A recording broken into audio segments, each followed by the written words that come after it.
Marco Palmero, founder of Ulysses in Dubai. In this video, I'm going to discuss with you 6 things companies underestimate when it comes to investing in the Middle East, acquiring businesses in the Middle East, expanding a business in the Middle East. Now, of course, I'm sharing these 6 ideas mostly because these mistakes I made myself when I first came in the Middle East, but I also seen other companies make these mistakes. And so I feel that a lot of business owners can relate to some of those, or at least can benefit from these ideas and potentially avoid some of the mistakes I made and other business owners made in the past. Now, the first and most obvious thing, and it is one of the concepts I stress the most, is that businesses underestimate how much time is needed to accomplish certain things, to get certain things done. And that is because many times business owners come with preconceived ideas about the region. And simply because certain things take a certain amount of time in their home country, they think it's going to take the same amount of time here in the Middle East or in the UAE, what have you. The point is, that's rarely the case. Middle East is a region that operates on trust, and trust is built over time. And time, that is necessary for you to be able to establish your presence here. And again, I've seen many people wanting to step over this thing and kind of like overlook the trust element and the relationship process and the relationship building process. But all of them winded up making huge mistakes, and these mistakes ended up costing them a lot of time. And so the point I'm getting at is that the shorter route to success is the longer.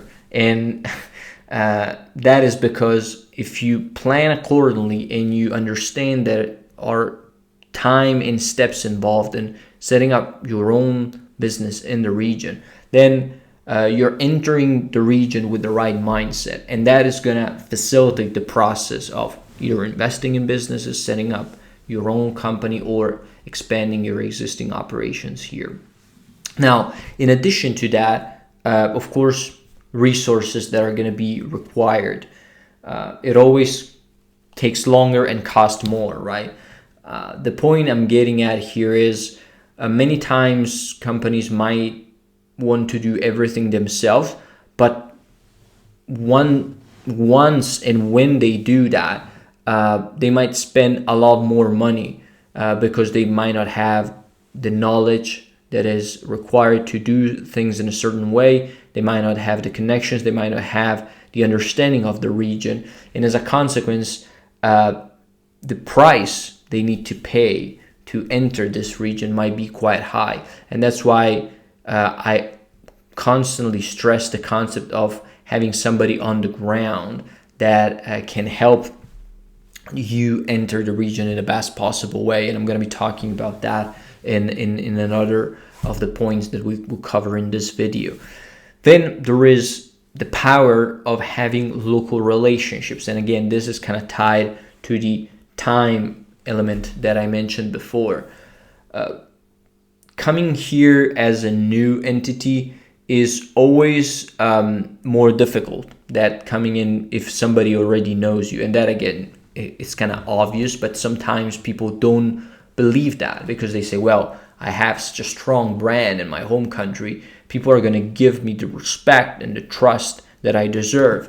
And that ain't so. I mean, I'm sorry to say that, but that ain't the case. I've seen businesses making hundreds of millions of dollars in their home country coming to the UAE and still get asked question that they might find insulting. But at the end of the day, the point I'm getting at here is that trust element, that relationship element, is a necessary thing that every single business needs to develop. Now, of course, if you're Apple, that doesn't apply to you. But you get what I'm saying. Even if you're a very big company, there's still a process that you need to go through to build these relationships and kind of like get people accustomed to you being there, because many people come and go from Middle East, especially in the UAE, and people need to understand what you're all about, what are you looking to accomplish in the region, and what is the value that you're bringing to the region. That's another important thing. And so relationships are tied to time, of course, because it takes time to build relationships and trust. And so the two things go toe to toe and hand in hand, so to speak. Then there is the importance of having a presence on the ground, which I mentioned just a while ago. I've seen so many executives delegate task of expansions in the Middle East and ending up closing offices because they weren't getting the results they wanted. Now, in many cases, they might have said, well, the problem was that the region was not a fit for us, and there was no market for us doing business in the Middle East. The point is that in many cases, that is the wrong way to look at things, and the only problem they had is that their executives were not on the ground doing the work, and they were just delegating tasks to some low-level associate or people that were acting on behalf of the company.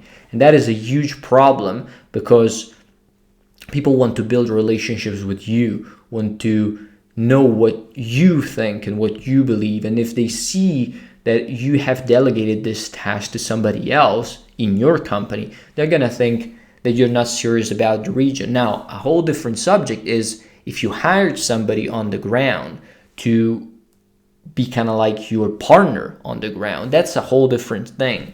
But the point is, setting up a small office and sending out 2-3 people of your team to do the work on your behalf while you oversee things from London, New York, or what have you, ain't gonna cut it. I've seen so many companies fail that approach things in that manner. And of course, that doesn't apply to everybody. Of course, there might be someone that has been successful. I'm sure that is the minority of people who tried that approach and succeeded. So my point is, having somebody on the ground, either a partner or yourself as executive team, is very, very important. Again, I tested that myself personally, and I've seen that so many times people want to have a direct relationship with me or my partners. They are less interested in having a relationship with other people in our company, at least at the very beginning when they're building the relationship. Once we know each other, that's a whole different thing, right? But as the relationship is being developed, they want to know what I think. They want to know what my partners think. They want to get a feeling of what we're all about. Not only from a business perspective, but also from a personal perspective, from a, I would say, human perspective. And that is something that many companies overlook and they don't consider when they want to enter the region, invest in businesses, do deals in the Middle East. So I think it's important to consider, because again, I wasted so much time on these things, and hopefully I can avoid some of that pain to you by sharing these ideas. Then I'm looking at my screen here, the ability to negotiate with different cultures. I think this is a little bit more subtle and probably is more related to the UAE, but I happen to realize that UAE is such an incredible environment because there are more than 200 nationalities in the country. And most people are first-generation expatriates, which creates very interesting dynamics when it comes to business negotiations. And I'm going to explain what I mean in a second. The very curious thing is that dealing with somebody who's first-generation expatriates mean you are, in all senses, dealing with a different culture, because this guy was born in a different country, learned to do business in a certain way, and then he came to UAE. Now, once you sit at the same table, you're going to think about business in two different ways. And in order for you to be successful in negotiating with different people from different cultures, you really need to understand where are they in the discussion and what are things that are important to them and what is not so important. And I'm sharing this because I made the mistake so many times when maybe I was too direct with people that didn't want me to be direct, and maybe a little bit more dodgy with people that wanted me to be direct. And so I realized over time that based on what people are accustomed to do in business, adapting the strategy and the way I interact with them goes a long way, because it accomplishes a lot more and it helps me build better relationships. And again, it might sound obvious to some of you, but many times I see people that come in with a cookie cutter approach. I mean, I'm an American, I do business this way, it's either my way or the highway. And these people get in trouble. And I'm not talking about serious trouble, but they don't get what they need at the end of the day. They're not able to get their message across. They're not able to succeed at what they want to do, at least not to the level they're capable of, simply because they haven't learned how to interact with different cultures and what is the right approach for dealing with different cultures. This is again, my perspective, something I touched and felt on my own skin. And I think I was kind of privileged from that perspective, because I lived in 8 mod countries before coming to UAE. And so that kind of gave me a good background in terms of dealing with different cultures, different nationalities. But as I came here, I was really overwhelmed, and I needed to understand a lot more about that, because I do believe that business is a lot about relationships, and the psychological aspect of dealing with different cultures is very, very important.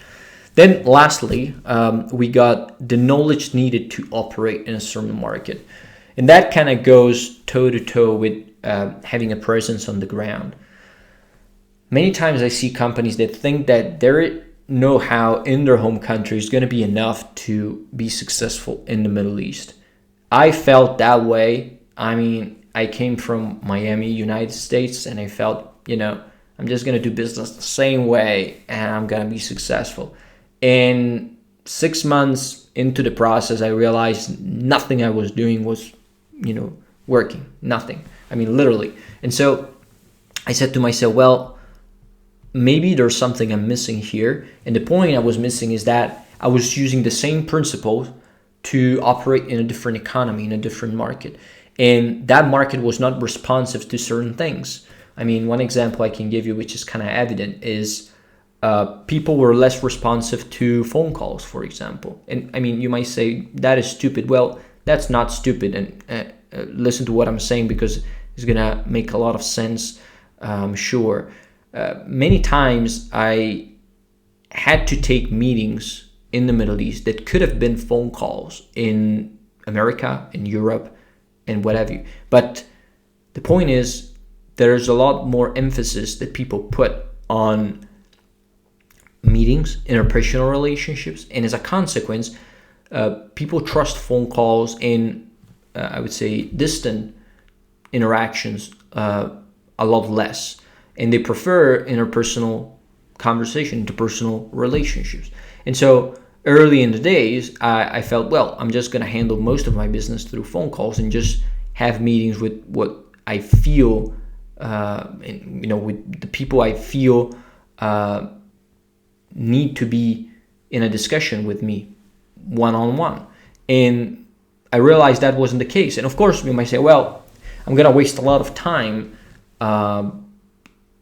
talking with people, and phone calls are a lot quicker to do, But I don't look at it that way. I look at it as an investment. And of course, yes, it does take more time, but that is part of the deal. It's like, if you want to do business in a certain way, and if you want to do business right, my perspective is that you should look at this time commitment as an investment, and you should think about it as the way of doing business in the region.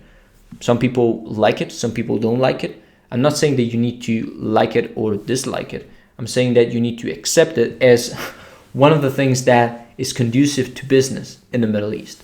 And yeah, that's one of the things I've realized after many duck phone calls and discussions that weren't leading me anywhere, really.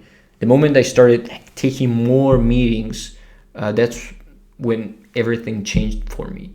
And so, just to summarize, there's the time requirement, the resources the companies need to allocate, power having interpersonal relationships in local relationships, having a presence on the ground, ability to negotiate with different cultures, and of course, the knowledge needed to operate in a certain market. I think those are the 6 things I've identified that many companies underestimate.